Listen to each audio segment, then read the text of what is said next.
This program is brought to you by Ignite TV. Now you're in command. Visit Rogers.com for more details.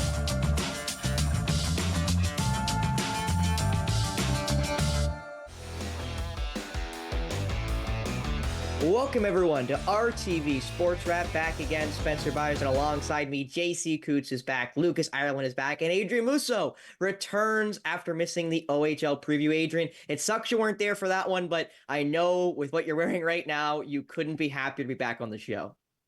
Life's good. Season debut for me, and you know what? It's good up here in the D. Big win last night by the Tigers, and first time in the playoffs in 10 years big win by the Lions last night. First time for the Tigers in 10 years in the playoffs, and we got a big win today as we are broadcasting here on Tuesday. Yes, they did. They beat the Astros. They were the first final of the wild card game, so they were able to get the first team to get a win in the MLB postseason. JC, I see you wearing a CFL jersey, so still football-oriented, as we might get a chance to talk about the NFL a little bit later. It's nice to see. I believe that'd be Ottawa you'd be wearing on your chest. It would be, of course, being from the Ottawa area. I grew up a Ottawa Rough Riders fan. I was a season ticket holder for the Ottawa Renegades.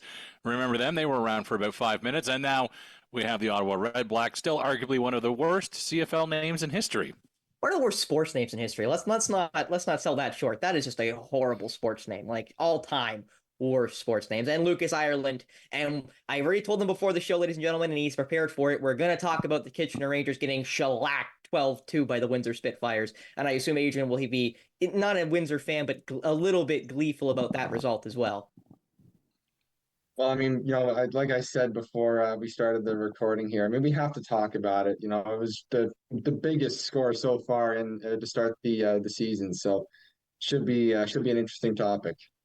Well, as Adrian mentioned, the MLB postseason has begun. So, I'll start with that, of course. The Tigers and the Astros in their wild card series, 1-0 right now to the Tigers of a best of three. So, first team to win 2 will advance to the AL or NLDSs. The other games are, of course, the Orioles against the Royals. What a tongue twister that could be. The Brewers versus the Mets in the NL, as well as the Padres versus the Braves in the NL. So I'll start with you, Adrian, after getting a big win with Detroit.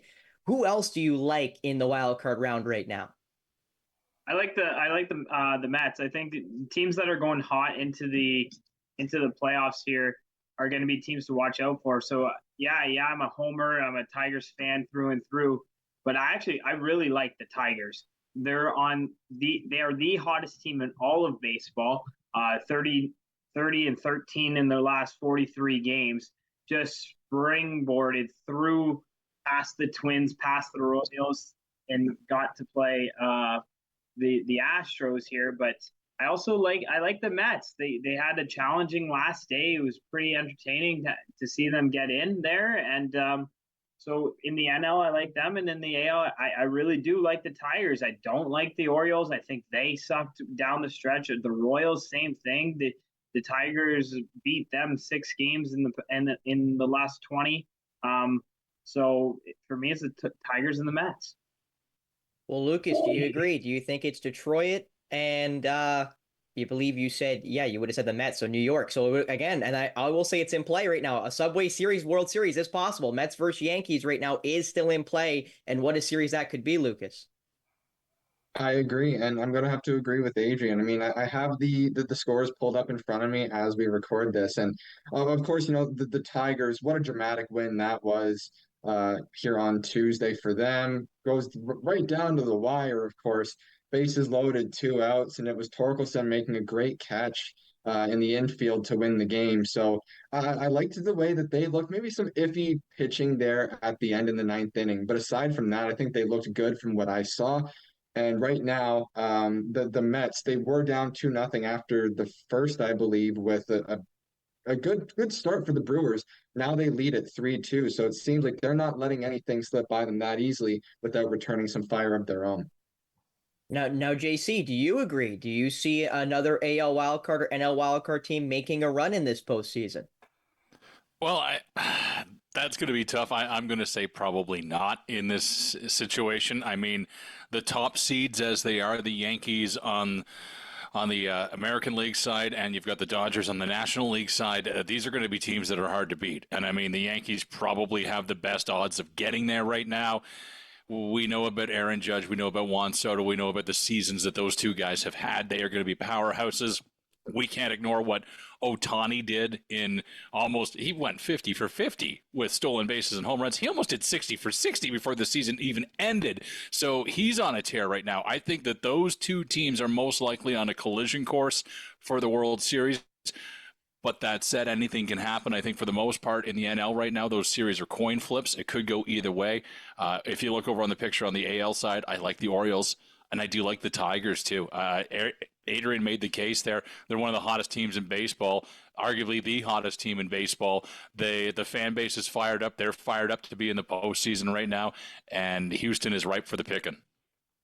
Well, before we move off into another topic in baseball, Adrian, I have to ask you a question then. Who gets the game to start? Because I was looking through the pitchers, I was looking through the previous games of who's had the most rest, and after Tarek Skubal, who's going to win the AL Cy Young because he was the Triple Crown winner with most strikeouts, lowest ERA, and most innings pitched, the same as Chris Sale was in the NL for the Braves. Who gets the game to start for Detroit? Based on what I heard in the broadcast, they're going to go to the pen to start, and then they're gonna do what they did most of the year down the stretch. I watched a ton of Tigers baseball during this summer, and that was their strategy. Use the pen. I would say they have one of the best bullpens in all of baseball. Lucas said that they were sketchy down the stretch. Only Foley gave up 2 hits, but you're playing against, he had 3, 4, 5 hitters coming up against him, and then Bo Brisky comes in and closes the door. So I think they might go with a spot start there, and then potentially, if they don't do that, Kenter Montero was really good down the stretch as well. So it wouldn't surprise me if he got the start. But I think they'll go with probably like 8 or 9 pitchers, as my dog wants to say hi. Well, I guess we'll have to see what the Tigers exactly do, as well as the Astros, because I don't think they have exactly a penned-in Game 2 starter, as well as them not having Verlander available for this series, but I did think would be kind of poetic if his last playoff series was against his former club in Detroit, but sadly that poetry was just not able to be written. Now moving over to another baseball topic, Pete Rose, the all-time hits leader in baseball history with 4,256 hits total. He holds quite a few other records as opposed to hitting like most at-bats, most games played, stuff like that. He passed away on Monday at the age of 83. He is not in the Baseball Hall of Fame, as I think everyone would know, but if you don't, he's not in the Baseball Hall of Fame, just as Barry Bonds isn't, just as Roger Clemens isn't, but he's not for performance-enhancing drugs. He's not in because he was caught gambling on Reds games during his managerial career after his playing career, and he was given a lifetime ban that has since been kind of modified, but he's still never graced into the Baseball Hall of Fame. So I'll go to you, Adrian. Do you think Pete Rose, now that he has passed away, do you think he has a chance of getting into the Baseball Hall of Fame? When I was in university, I had a case study about this, and I had a debate with some. It was a debate that we had in class, and I was on the for side of putting him into the Hall of Fame, just for reasons that you just stated right there. He gambled on games, yes, 100%, but he gambled on the Reds to win. He never once gambled on them to lose. That was proven. He also only did it as a manager. So if we're going to put him into the Hall of Fame, put him in as a player, not as a manager. So that was my gripe about the whole thing. Now, baseball has a hard time changing. And so I don't think because Pete Rose has passed away, they will put him into the Hall of Fame. And I don't think it's right. I think he is arguably the best baseball player to ever play the game. I think he deserves to be in the Hall of Fame. The numbers are what they are. And he didn't do it on steroids. He didn't do it with performance-enhancing drugs. He did that on pure talent and pure hustle. There's a reason that he has that nickname, right? So, I love rewatching that play of him lighting up a catcher and breaking his leg in the All-Star game for absolutely no reason. But hey, home field advantage was on the line at the time in the All-Star game. So to put it all into perspective, no, I don't think he ever goes into the Hall of Fame. But should he? 100%. Well, Lucas, do you think he gets in? Because Adrian said he believes he should, but will never. Do you think he does, or do you think he should? I'm gonna have to agree with I think almost everything that Adrian just said. I mean, being the all-time hits leader is something special, and that alone to me that deserves to be in the Hall of Fame. And as of right now, he's still ineligible. And I'm looking here at a bit of a stat, but following his death, he's the first person to die while still ineligible since William D. Cox's death in 1989. So it's definitely a rare occurrence to see. But no, I absolutely think that the player side of him, as Adrian mentioned, should be in the Hall of Fame for what he did. You know, it's no easy feat to have the most hits in MLB history. And there's no denying that, right? If anyone could do it, then so be it, right? But it's such an incredible feat to me that I feel as though it's only right that you put him in the Hall of Fame. Again, he also has the most games played, most at bats as well. I believe he also has the most singles, and I believe the most total bases as a MLB player in his 24-year career for Charlie Hustle, as Adrian mentioned. So, JC, I go to you. Do you believe that he will make it in or deserves to be in the MLB Hall of Fame, the Sport Baseball Hall of Fame? I think probably the truly sad thing is that baseball had this opportunity. We're in an era now where gambling is everywhere, and so obviously it kind of made sense nowadays to go, you know what, Pete? Times have changed. As Adrian pointed out, and that's the key argument, all of his accomplishments on the field stand for themselves. What he did as a manager is a totally different thing and should not impact everything he did as a player.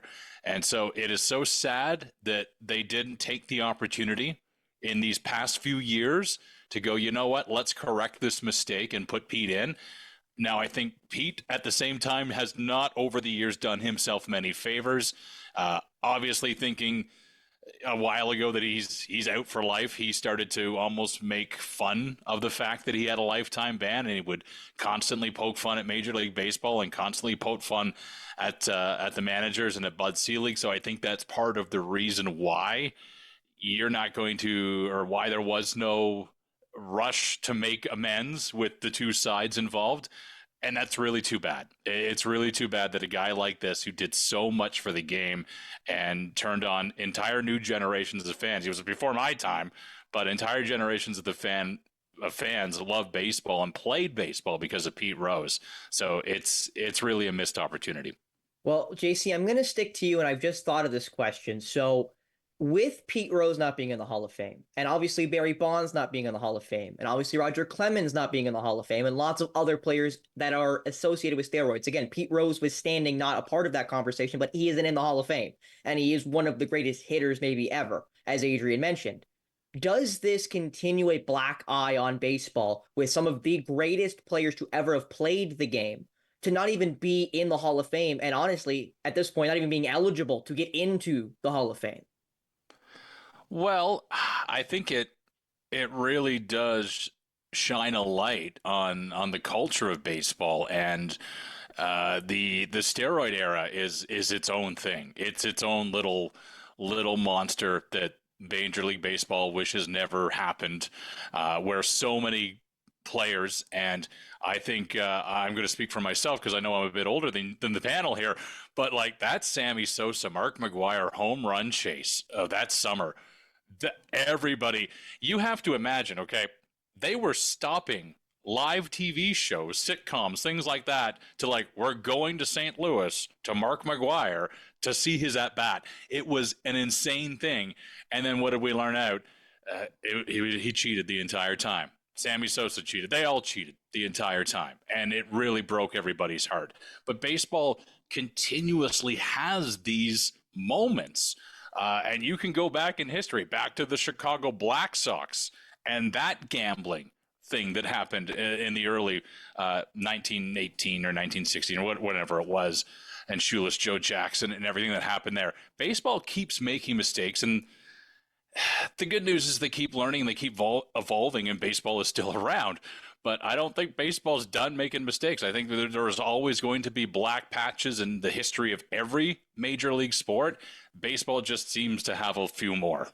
It seems like baseball has the most and will continue to have the most. And I guess maybe it's the adage, if you ain't cheating, you ain't trying. But it seems like baseball has the longest history of constant cheating. If that's filing the baseball, if that's trying to I'll say a spitball before you could actually use something like spider tack, which became the most recent problem with the baseball, which is why they now do the substance checks and you can get a 10-game suspension. Now, Adrian, before I move on again, do you see it as a continuing black eye on baseball with Pete Rose, with Barry Bonds, with Roger Clemens not getting into the Hall of Fame and may never get into the Hall of Fame? I don't think it's black eye because it gets people talking, honestly. Everybody's talking about it right now. What are we talking about? We're talking about baseball. What are we talking about when the steroid era was happening? All these home runs. What do we like watching now? What does analytics say? We love the home run ball. That's why Aaron Judge is viewed as one of the best baseball players ever. But he strikes out and he hits like 240. So, I mean, like he lifts the ball up and he puts it out of play and he gets the crowd going. So I would never say all publicity is good publicity in this case, and I would agree with it. Everybody loves talking about the 1918 White Sox and shoeless Joe Jackson. Like, I was not even a thought in my parents' minds because they weren't even a thought in their parents' minds at that point in time, and I still know the story. So I would never say it's a black cloud, and the steroid era.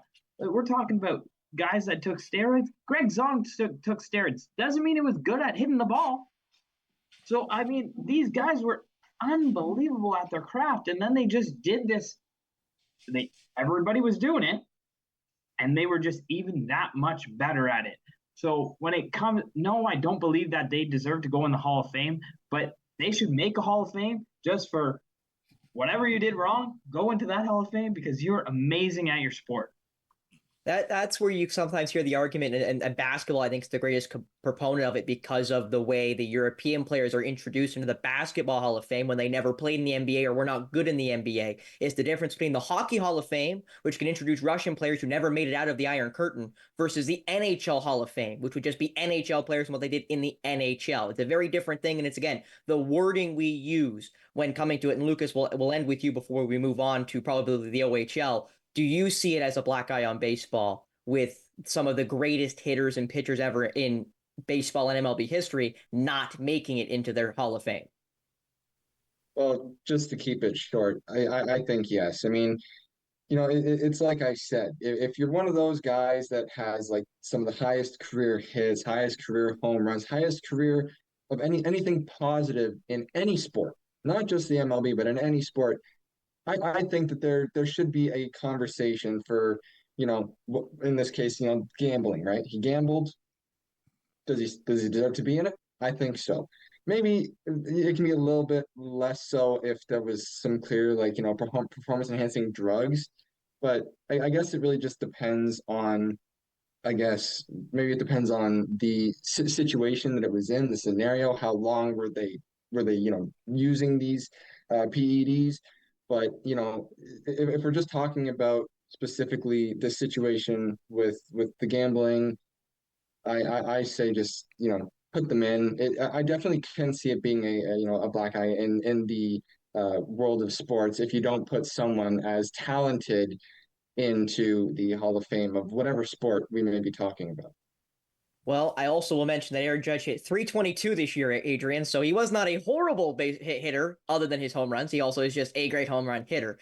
But we'll move on to the OHL. The Attack go 0-2 in their opening weekend, losing both games to Guelph, 6-4 in Guelph, 2-1 at home at the Bay Shore. Some teams that looked really good. The Saginaw Spirit go 2-0-1. Michael Misa has 7 goals in 3 games, including a hat trick. Man, does he look really good in his draft year. The Windsor Spitfires go 2-0-1, as we mentioned off the top. A 12-2 win to cap it off against the Kitchener Rangers. Again, we'll get into that in just a second. Also, the Steelheads, the Battalion, and Niagara, all in the East, all in the same division, all are 2-0. So I'll go to you, Lucas. Who impressed you the most to begin this opening weekend of the OHL season?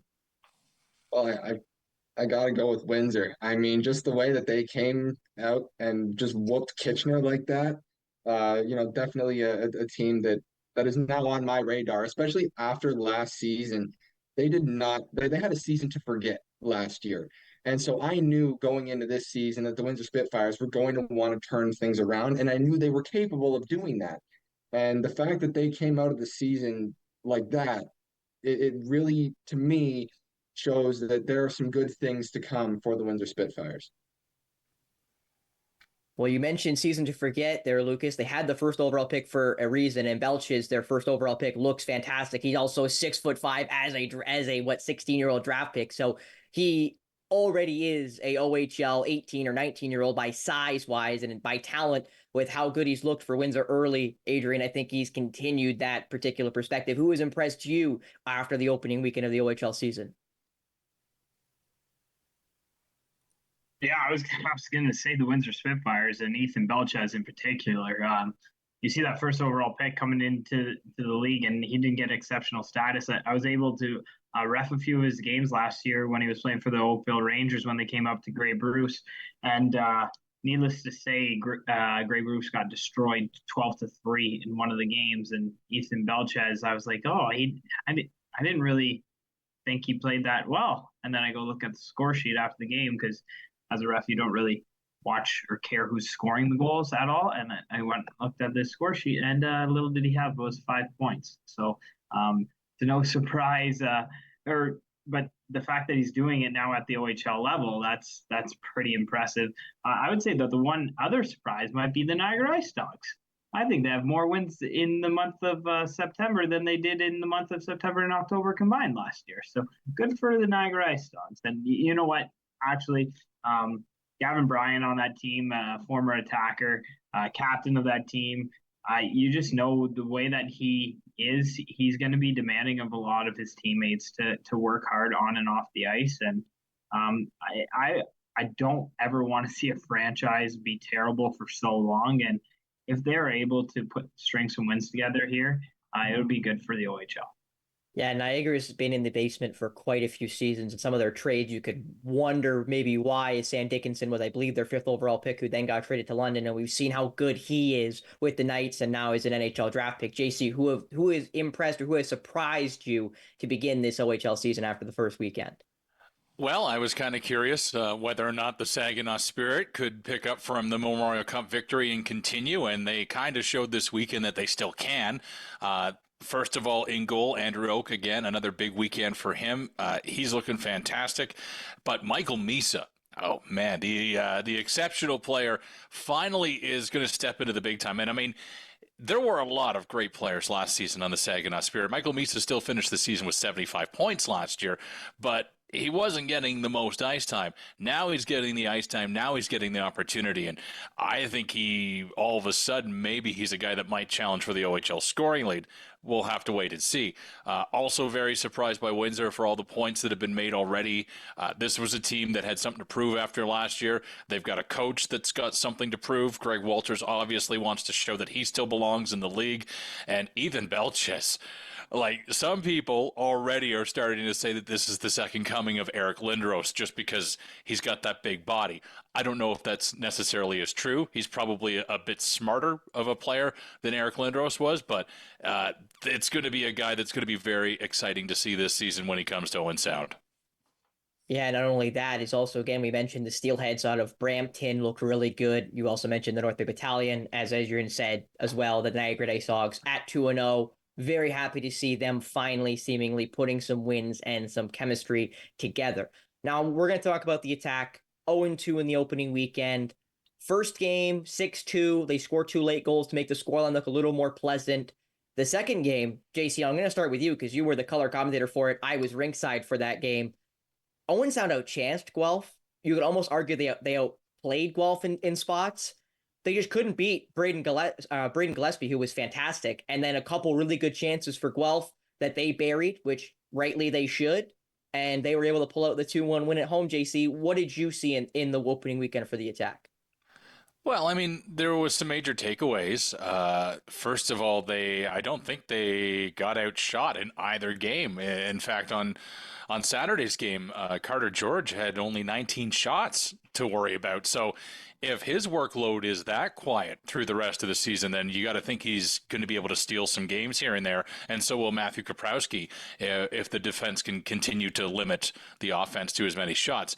That said, we only did see one opponent. We saw a Guelph Storm team that by far and away does not have their best players on the ice right now. They're still missing quite a few guys at NHL camps. Mind you, so was the attack in both Colby Barlow and Connor Smith. Sounds like neither of them are coming back, but I guess this is what we're going to get for an attack team this year.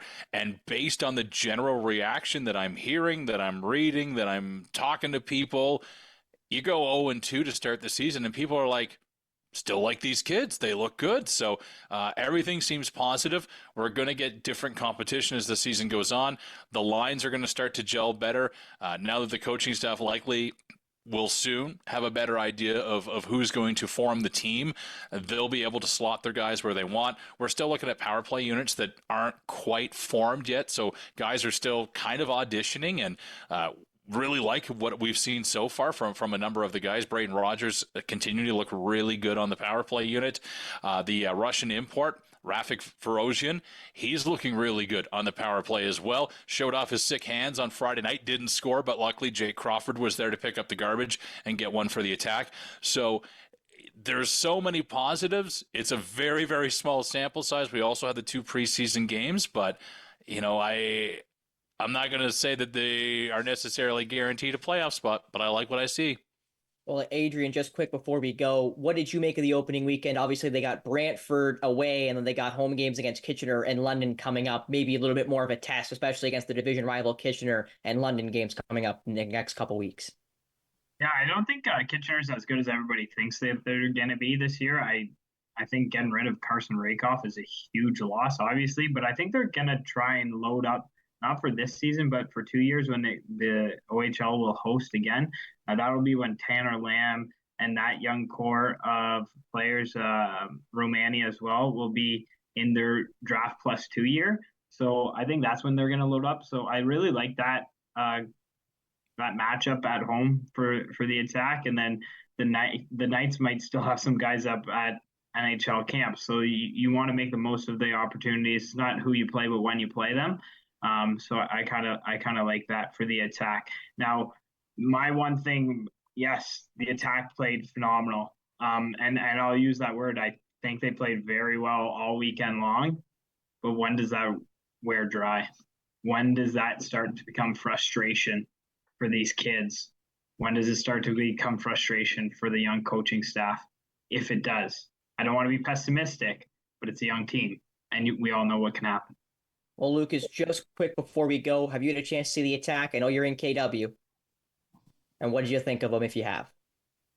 Well, I didn't really get to see too much, but what I will say is I do agree with some of JC's points. And I will add, I did say that I had a feeling that things would turn around for the attack. And I said that they would probably get like 31, 32 wins. And I still stand by that. They're a young team, but they're a good team. And I still expect that despite it just being a small sample size and just 2 games, things will turn around. Things will look really good for the attack moving forward. Well, that'll be it here for us. So hopefully by the time we come back next week, the attack will have their first win of the OHL season. But for Lucas Ireland, JC Coots, Adrian Musso, myself, Spencer Byers, and of course, the great Mark Perry behind the camera, thank you so much for tuning in to another episode of RTV Sports Rap. We'll see you next week. Eat 'em up, Tigers. Eat 'em up.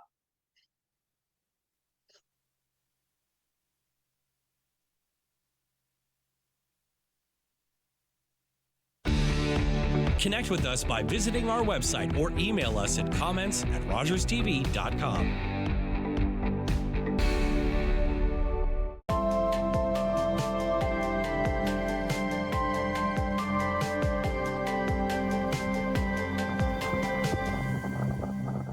Are you a content creator looking to expand your audience and make your voice heard in your community?